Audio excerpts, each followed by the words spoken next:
बिलालमीन वस्सलातु वस्सलामु अला सय्यदिल मुरसलीन अम्मा बाद फ़ाऊज़ु बिल्लाहि मिनश्शैतानिर रजीम बिस्मिल्लाहिर रहमानिर रहीम अस्सलातु वस्सलामु अलैका या रसूलल्लाह व अला आलिका व अस्हाबिका या हबीबल्लाह अस्सलातु वस्सलामु अलैका या नबीयल्लाह व अला आलिका व अस्हाबिका या नूरल्लाह सल्लु अला हबीब सल्लल्लाहु तआला अला मुहम्मद सल्लल्लाहु अलैहि व अस्हाबिहि व बारिक वसल्लम। इमाम जलालुद्दीन सयूती शाफी रहमतुल्लाह तआला अलैह को इल्म दीन का बहुत शौक़ था। आप कसरत के साथ किताबें पढ़ते, बड़े ज़ौक़ व शौक़ के साथ इल्म दीन सीखते रहते थे और दूसरों तक इल्म की बातें भी पहुँचाते थे। आप इल्म तफसीर, इल्म हदीस, इल्म फ़िक़्ह और इल्म लुग़त वग़ैरह कई उलूम में कामल मुहारत रखते थे। इल्म के मैदान में सबसे बड़ा दर्जा आपका बड़ा दर्जा है। इमाम सयूती रहमतुल्लाह तआला अलैह बाज़ उलूम में दर्जा उला तक पहुँचे हुए थे।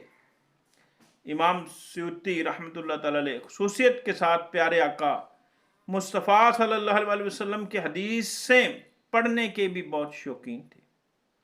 आप फरमाते हैं, मुझे रोए ज़मीन पर 2 लाख हदीसें मुयस्सर आईं। मैंने वो सारी की सारी याद कर ली और मज़ीद मिलती तो वो भी याद कर लेता हूँ। सुभान अल्लाह, 2 लाख हदीसें आप रहमतुल्लाह तआला अलैह को याद थी। कलाम मुस्तफ़ा से इस कदर थी उनसियत उनको, कलाम मुस्तफ़ा से इस कदर थी उनसियत उनको, जो पढ़ते याद कर लेते रवायत थे जलालुद्दीन। जलालुद्दीन सयूती की एक किताब है। इस किताब में इमाम सयूती रहमतुल्लाह अलैह ने प्यारे आका मुस्तफ़ा सल्लल्लाहु अलैहि वसल्लम की अहदीस जमा की हैं। इमाम सयूती रहमतुल्लाह अलैह फरमाते हैं कि एक मरतबा मुझे ख्वाब में प्यारे आका मुस्तफ़ा सल्लल्लाहु अलैहि वसल्लम की ज़ियारत नसीब हुई तो मैंने अपनी किताब का ज़िक्र किया और अर्ज़ किया, या रसूलल्लाह सल्लल्लाहु अलैहि वसल्लम, क्या मैं इस किताब में से कुछ पढ़कर सुनाऊं? प्यारे आका सरकार अंबिया सल्लल्लाहु अलैहि वसल्लम ने फरमाया, सुनाओ। इमाम शाफी रहमतुल्लाह तआला अलैह ने फरमाते हैं, प्यारे आका दो जहान के दाता सल्लल्लाहु अलैहि वसल्लम का मुझे शेखुल हदीस फरमाना ऐसी बशारत है जो मेरे नज़दीक दुनिया और जो कुछ दुनिया में है सबसे बढ़कर है।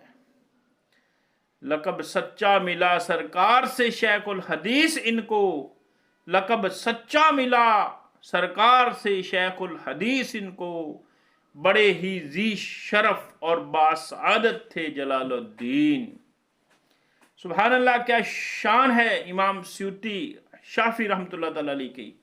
अल्लाह पाक हमें भी हदीसें पढ़ने, लिखने, समझने, याद करने की तौफीक अता फरमाए।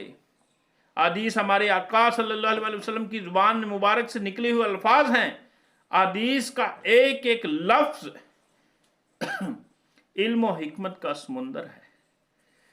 इन लफ्ज़ों में क़यामत तक आने वालों के लिए रोशनी है, नूर है, हदायत है। मगर अफसोस आज हदीस पढ़ने का शौक़ कम से कम होता जा रहा है। पहले के मुसलमान हदीस पढ़ने के बहुत शौकीन थे। इन बुलंद रुतबा लोगों को अगर खबर मिल जाती कि फलां जगह एक शख्स है जो एक हदीस जानता है, तो ये सिर्फ एक हदीस सुनने की खातिर घर बार छोड़ते, कारोबार बंद करते, हजारों किलोमीटर का सफर तय करके सिर्फ एक हदीस पढ़ने के लिए चले जाया करते थे। इमाम सयूती रहमतुल्लाह तआला अलैह लिखते हैं कि हज़रत अबू अब्बास रहमतुल्लाह तआला को खबर मिली कि मिस्र में हज़रत अबू हामिद मिस्री रहमतुल्लाह तआला अलैह हदीस खालिद बिन वलीद रवायत करते हैं, तो आपने घर बार छोड़ा, हदीस खालिद बिन वलीद सुनने के लिए मिस्र पहुंचे।